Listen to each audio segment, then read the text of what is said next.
When we think about war, we picture these genius generals with their brilliant, complex strategies. But what if the path to victory isn't always smart? Today, we're digging up some of military history's wildest, most unbelievable tactics that, against all odds, actually worked. So let me just start by asking you a question. When you think of warfare, what comes to mind as the ultimate weapon? Maybe your mind jumps to a super sharp sword, or a massive, powerful cannon. Or, maybe something more modern, like a stealth jet, something designed purely for battle. But what if one of history's most effective weapons wasn't a weapon at all? What if it was just a regular house cat? Yeah.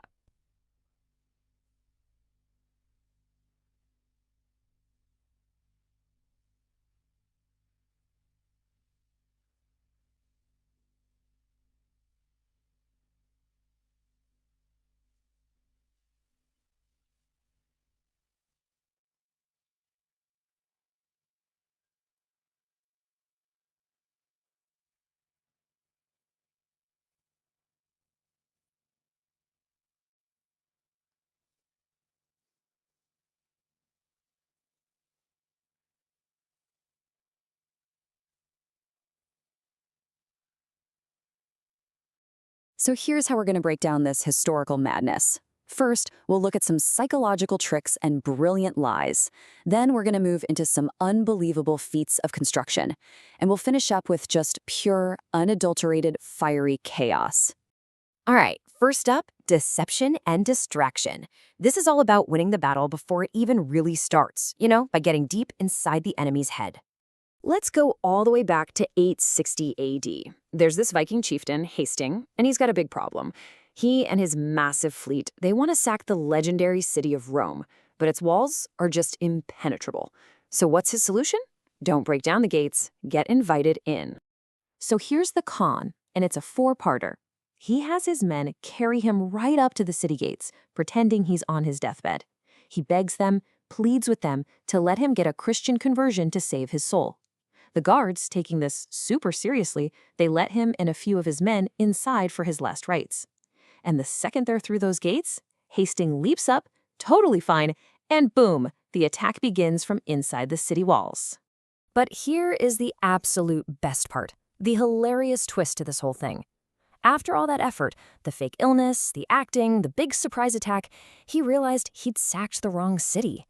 This was a place called Luna, almost 300 miles away from his actual target. You just can't make this stuff up. Okay, so from a terrible sense of direction to a brilliant sense of observation, let's get back to those cats. In 525 BCE, an invading Persian army knew something really important about their Egyptian enemies. Cats were basically sacred. Harming a cat wasn't just bad luck, it was seen as a direct insult to their gods, like the goddess Bastet, and it was a serious crime. The Persian king, a guy named Cambyses II, decided he was going to weaponize this reference. First, he had the image of Bastet painted on his soldiers' shields. But then, he took it a step further. He put actual cats and other sacred animals right at the front of his army. The Egyptian soldiers, absolutely terrified of accidentally hurting one of these animals and facing the wrath of their gods, just refused to fight. They basically retreated, and the Persians won a huge victory without much of a battle. Faking is one thing, but what about building the impossible?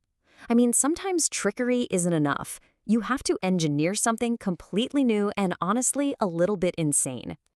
Which brings us to our second part, engineering insanity, starring, of course, the undisputed masters of building their way to victory, the Romans.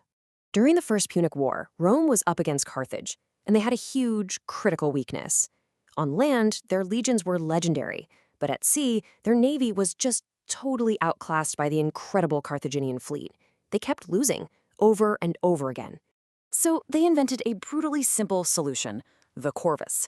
It was basically a giant boarding bridge with this huge, heavy spike on the bottom. Its only job, to slam down onto an enemy ship and hook them together. The Corvus let the Romans completely change the rules of the game. They could just get close to a Carthaginian ship, drop this massive bridge, and bam! Suddenly, the sea battle was a land battle, happening on a couple of floating platforms. And that was the exact kind of fight their soldiers knew how to win.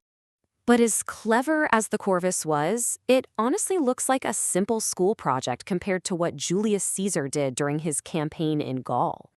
So at the huge Battle of Alesia, Caesar couldn't break the Gallic fortress with a direct attack.